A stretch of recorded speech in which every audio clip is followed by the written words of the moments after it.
Oh boy, I thought Road Rager was gonna be the biggest thing on this, but it isn't. It really isn't. We've got quite a lot to go through, and I'm debating on whether or not to just start with the big news. Um, I think that's what we're gonna do. So it has come to the attention that there's been a bit of a scandal involving Mr. Vince McMahon. It was announced that there is going to be an investigation on Vince from the WWE Board of Directors because Vince apparently had an affair with a woman who was signed back in 2019 as a paralegal. They had an affair.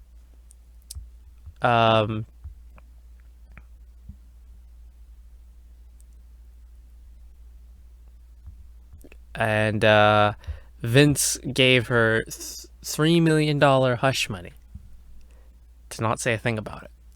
Apparently, during their affair, which was apparently said to be consensual, like this wasn't like a Vince was forcing her to do this thing. No, she was willing to do it. Her salary went from $100,000 a year to $200,000, which is, you know,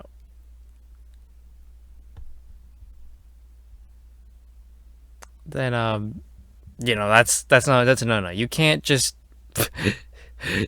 boost her salary because you're screwing her, you know? So that's a bit of a no. So there's an investigation in on this. He apparently also, the quote is, gave her like a toy to John Laurinaitis, who is now also in some deep water because of this as well. Because of this, on Friday morning, Vince McMahon has temporarily stepped down as CEO and head of the board of WWE. What the hell? In his place, Stephanie, who recently herself stepped away from duties, will now be interim chairwoman. Vince, however, will still be on his creative position. So he's still head of creative. He's still booking creative. He's just not the boss anymore. Wow, this was big. This was real big. When I found this out on Friday, I was like shell shocked. Like, what? Vince, now again, here's the thing. Just because Vince in like this big press release is like, just because Vince said in this big press release, oh, I will step down. We all know it's nothing, and we all know he's still gonna run stuff behind the scenes anyway. Like, this doesn't change anything. Stephanie is CEO in name alone. Vince is still gonna run the shop. When this was announced, I thought, okay, here's what's gonna happen. Like, before they announced Vince stepping down, I just thought, okay, here's what's gonna happen. This isn't gonna reach Vince. John Laurinaitis is gonna be the fall guy. He's gonna have to step down, but Vince will just carry on business as usual. But now Vince has stepped down. And this story has just taken a whole nother turn. This has gone everywhere now, guys. Like CNN, CTV. This has gone like a lot of places. And WWE is in a real tough situation now. They're in a bad place, as you could say. And I mean, as someone who doesn't like WWE, it's fun to see. It's really fun to see that they're in a screwed up place. But I mean, what more can I say, man? This is just all weird, and oh my god. Never would have thought. They weren't lying on like Wrestle Talk and Cultaholic when they're like, this is the biggest WWE news story in like the past 30 years or something. Like, this is just so insane. But there are the people who are like, if Vince survived the Benoit incident and the steroid trial, he's gonna survive this. And I'm sadly inclined to believe them that yes, he very well could. He very well could. But yeah, this is just so confusing, and not confusing, but just like I'm so shocked this is actually happening. Yeah, well, more developments as we get them, and all that stuff. Keyboard would be news. It was said that this past week that Sasha Banks was released from her contract.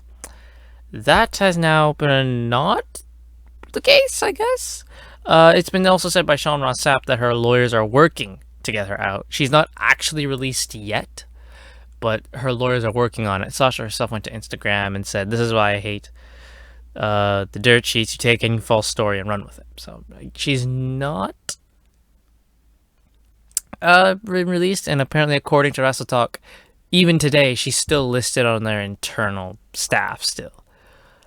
So she's not been released, but I think it's only a matter of time before she is released. So some Big Finish news before we go to the main bulk of this. So the Sixth Doctor next box set, which is being released in August, has some details. It is called Purity Undreamed. It is a sequel to the previous box set, Waterworld, where they have Hebe in it now. And Hebe's friend called Elise is joining the crew. Why? I don't know. I don't know.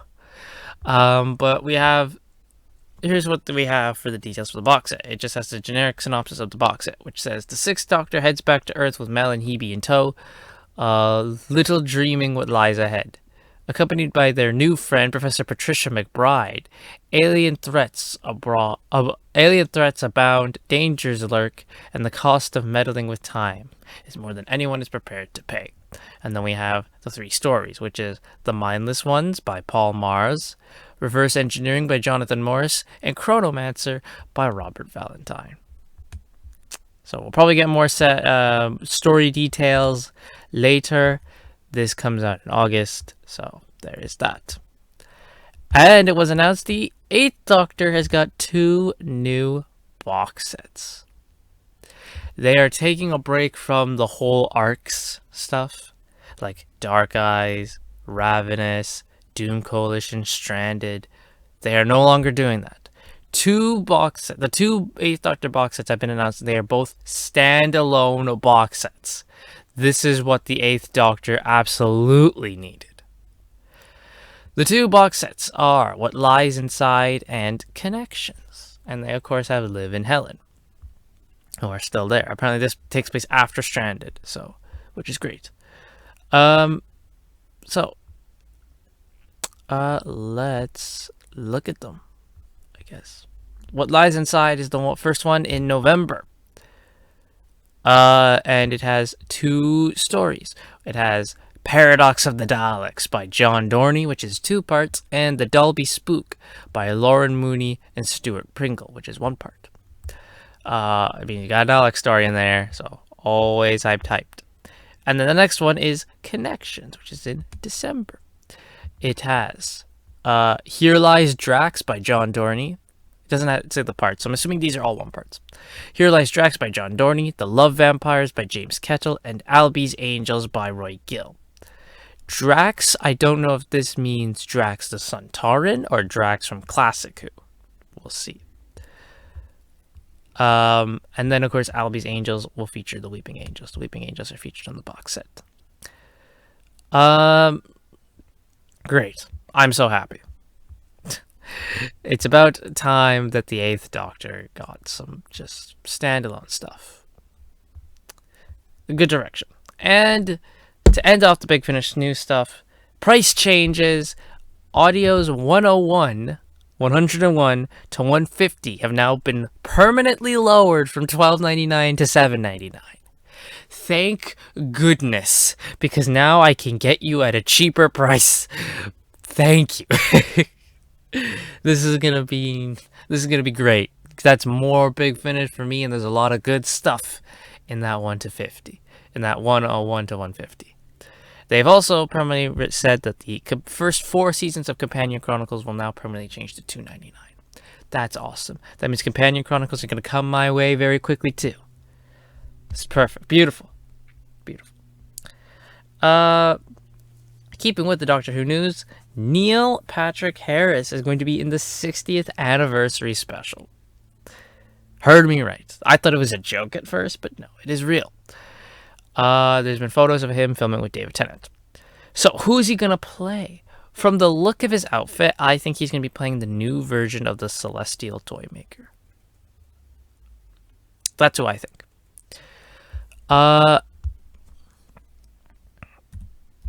Now, the Celestial Toymaker has not been seen in TV Doctor Who since his story back in the 60s. However, he has made appearances in Big Finish and books and, stuff like that.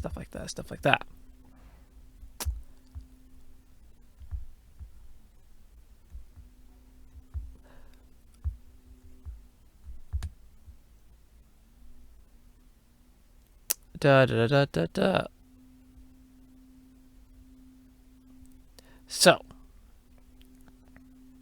let's see. The Toymaker is apparently, of course, there is no real definition of who the Toymaker is. The first Doctor thought that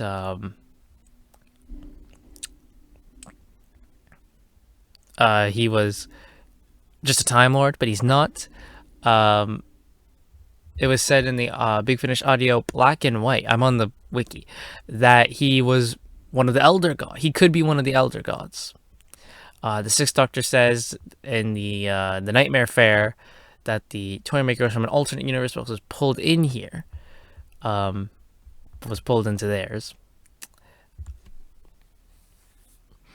And the Toymaker once claimed to be one of the embodiment of the fundamental forces of the universe, much like the Guardians of Time. To compare this, whereas the White and Black Guardians personified the absolutes of morality, the Toymaker was the avatar of games and illusions, known as the Crystal Guardian. So, we don't really know much about the Toymaker, or like what his actual appearance is,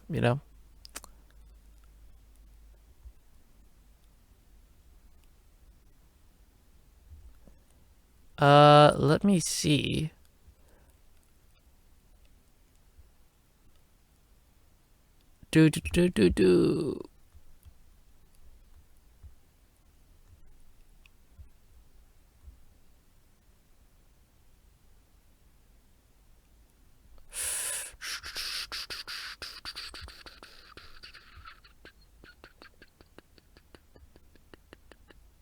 Okay, so the Toymaker did get a new body. Thanks to Rassilon. I mean, not Rassilon, sorry, Rallon. So the Toymaker did get a new body. It wasn't a regeneration, he can't regenerate. But he got a new body.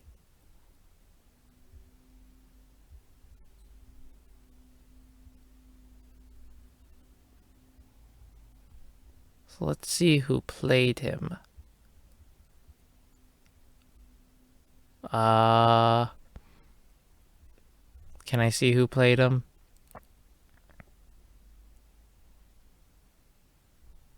I can't see who played him. They're not letting me see who played him. So apparently the Toymaker is like he's meant to be in all his appearances look like the same guy.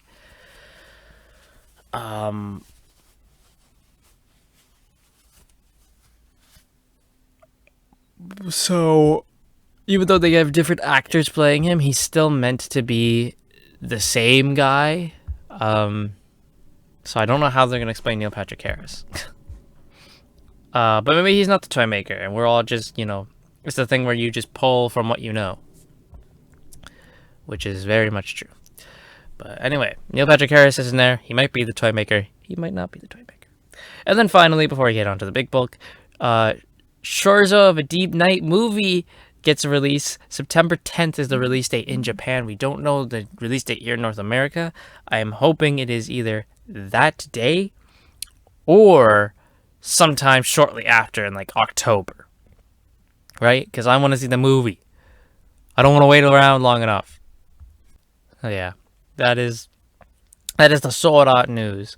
I'm just glad that I get that the movie is coming out. I shouldn't say I'm glad that the movie's coming out at an earlier time, because again, I don't know when I'm going to see it. So I may be able to be seeing it the same time I did last year. Who freaking knows? But all right, time to move on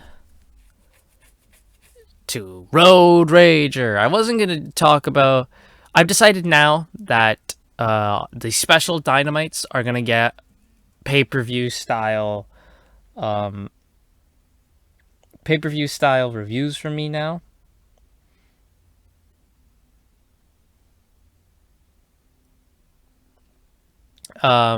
Simply because, when I heard Road Ragers come back, I'm like, okay, I really pretty much started doing the YouTube thing with the Road Rager review.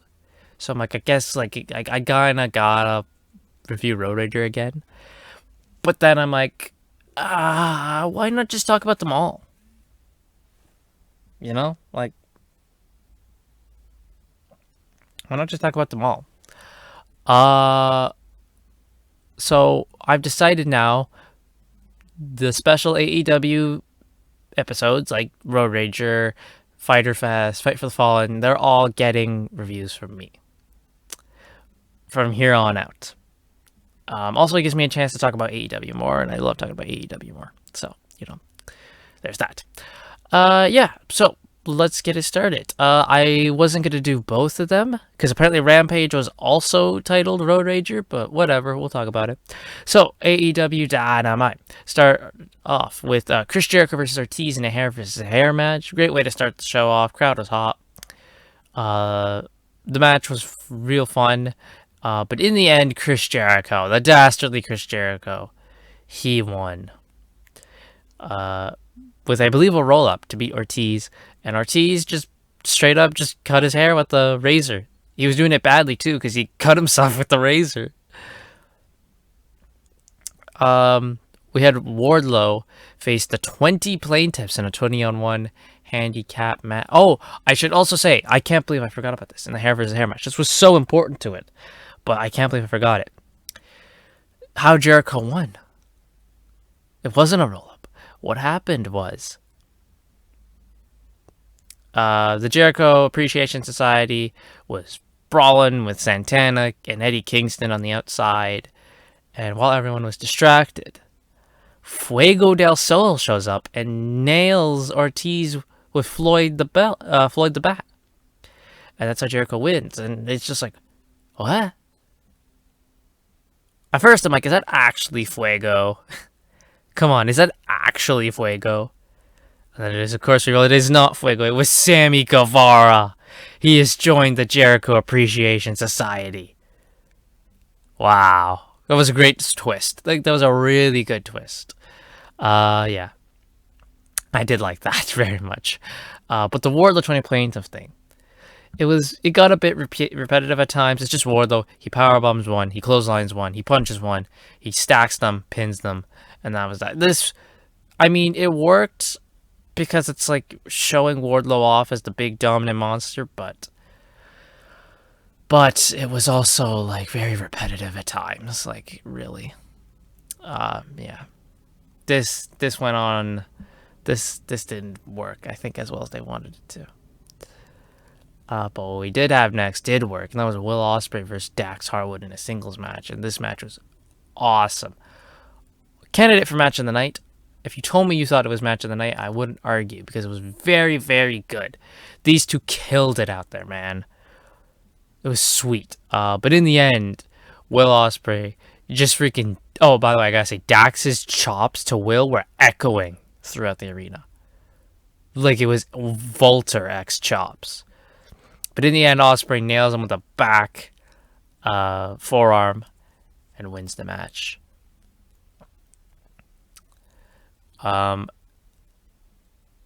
Miro took on Ethan Page in the All Atlantic Championship semifinal tournament thingy. I knew Miro was winning, but I'm sad about Ethan Page because I love Ethan Page, but I knew you had to go down. And he did. Miro won, and Miro advances in the tournament. Toni Storm fought Britt Baker. These two had a really good match, I think. And Toni Storm, she won. I had a feeling she would because they were building this up as like Toni Storm getting revenge. The fact that Britt Baker's the only one to beat her in AEW. So I felt like Toni was going to win because they're like building up this is her revenge. And then our main event, the Young Bucks challenged Jurassic Express for the tag team titles in a ladder match. Of course, the Hardy, I'm saved this part for here. Jeff Hardy got a DUI, of course. The dumb idiot. He got arrested for DUI. Again. And Tony Khan suspended him without pay and says you can't come back until you finish rehab and you can prove that you're sober. And you know what, man? Good on him. I've kind of really lost sympathy for Jeff Hardy. I'm not sympathetic because you've done this how many times now, dude? There's a certain point where it's just like, it's enough, it's enough.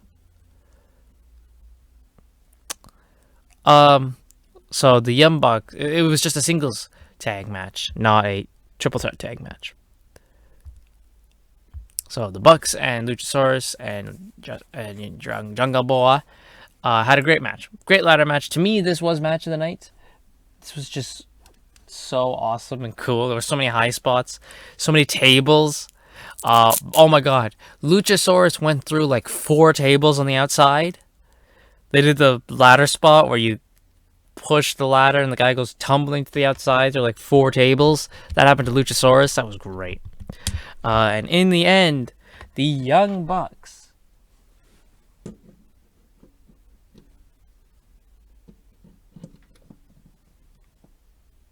became 2-time AEW Tag Team Champions. The Young Bucks are now your 2-time AEW Tag Team Champions. It was revealed that the Hardys were supposed to win this. Obviously, they were going to win this. I had them going into this, and they would have if Jeff wasn't being an idiot.